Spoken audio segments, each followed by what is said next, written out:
before we close off, since I have you, a quick question: Is it like, why is it such a big hush hush to be a conservative in Hollywood? Oh, well, yeah, that's a good question. Because I've asked numerous people and I never get like a straight answer. It's like, oh, well, we're just more liberal. We believe this.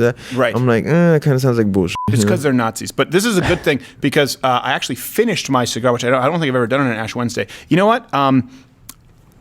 It surprised me. I think it comes down to, creative types tend to be more liberal. And Jordan Peterson has talked about this. People who are creative, they tend to lean toward the more liberal side of the spectrum. And then you just get to a point where everyone there is liberal.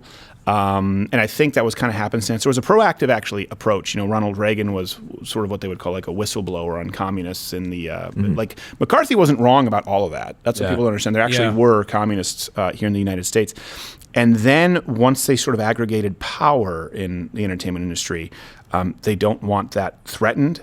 And I did have this once. This is when I was, so I can use this specifically. There's a lady who's cast all of the biggest, like Anchorman, The Office, like take any big comedy film show. She's a top casting agent. It was very nice. And I went in to read for her, and I did all these impressions and stuff. Like I did like weird impressions, like Vince Vaughn and Seth Rogen and all of these things. And she had me read for a show. And then she said, yeah, and I've heard that you're like more conservative. Why is that? And this was in an audition. And I said, well, let me put it this way. I tend to believe that individuals, if given the freedom to make their own choices, make them best for their own lives. And I tend to believe that a bureaucracy in Washington, D.C. does it more poorly. And she, who most people would label like a feminist liberal, she said, okay, she said, that's really fair. She said, don't ever say that again if you want to work here. She wasn't saying it about her, but she was saying, don't ever say that out there. And looking out for you. Yeah. And I even was invited to an Obama fundraiser one time. At this management company, 3 Arts. They have like Amy Poehler, Tina Fey. Right. And I said, no, thanks, I'm not going. And then someone who was there, who was my manager, said, yeah, I think you might be more of like a Palin guy. And I said, not really. I said, what? Why? And I think it just gets to a point, like it's the same question we ask, how could people not stand up against Hitler? Or how could people not stand up against, how could people support Che Guevara? They wear these shirts. It's a mass hypnosis that takes place where people believe something. And then now that they've staked their claim there, they will do anything to defend it. Oh, yeah. And so in the entertainment industry, they truly have vilified anyone who believes differently, that you must be anti-gay, you must be racist, you must be anti-black. And I think a lot of them believe it. And so it just creates this echo chamber. Now, unfortunately, I also think there's some people at the top who don't really believe it, like James Cameron or the Sean Penns of the world. But it's a good question. It's just an industry that is really, really far left. And I can tell you firsthand that at this Friends of Abe, like I mentioned those people because people know Clint Eastwood is conservative, Gary Sinise. But there are people there, A-listers, who were like abused puppies, who were terrified to be there. So it really is a witch hunt in Hollywood. It all changed with the 60s and 70s, and now they want to make sure that it stays that way. And there are a lot of conspiracies as to who's in charge. I think it's as simple as it seems. You get a bunch of liberals in one place, and they continue. They only hire liberals, and they exclude people. And then at a certain point, you've excluded them for so long, it makes it okay to vilify them. Right? It makes it okay to vilify them as subhuman. Like think about these people who are getting shot in the street for supporting Trump.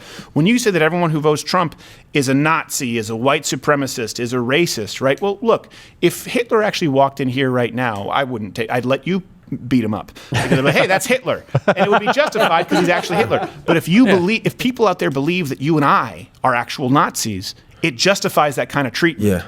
And I think that's what happens in the entertainment industry, is the same thing that happens in these protests. Like with Chris Pratt recently, right? He didn't even do anything. Yeah, he just didn't show up for a Biden fundraiser. That's it. Crucify him. Yeah, think about it, because they believe that if he doesn't support Joe Biden, he's not speaking out against Hitler, right? That's what they say now. Silence is violence.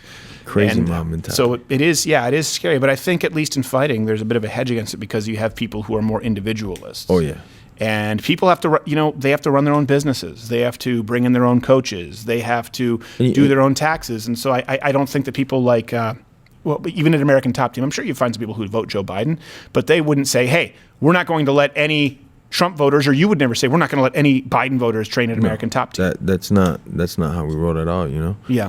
I would like to, and I do it all the time. Like I said, there's a lot of young guys at the gym as well that look up to me and they be like, man, what's going on with this Trump thing? You know, let me know why. And whether they be black or Latin, they come to me and we're talking and I go, well, this is why I think, and then they'll tell me this is why I think. But it's not like, oh, I'm not gonna work out with this guy ever again. He's a Biden supporter. No, man, we're having a debate. You're gonna tell me something good that campaign has done that you think maybe I don't know something. You can inform me, right? And I'll do the same. That's how I think it should be. It's just crazy how we see that it gets vilified, like you said. Well, it's because you're having those conversations, but Hollywood is long past the point, allowing conversations, and that's why these kinds of conversations can't. And we've had people sitting in your chair, Griff from the gym. He was a black guy at the gym who I just kept talking with.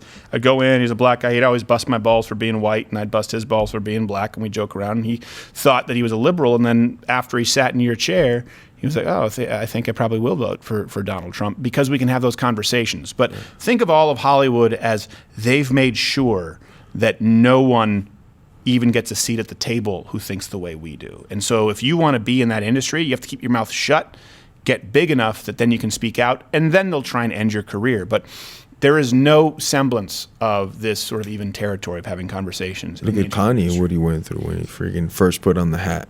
Woo! Think about it. And that's probably one of the biggest names in hip hop. In all of hip hop. Music, incredible. Yeah, right. And what you want?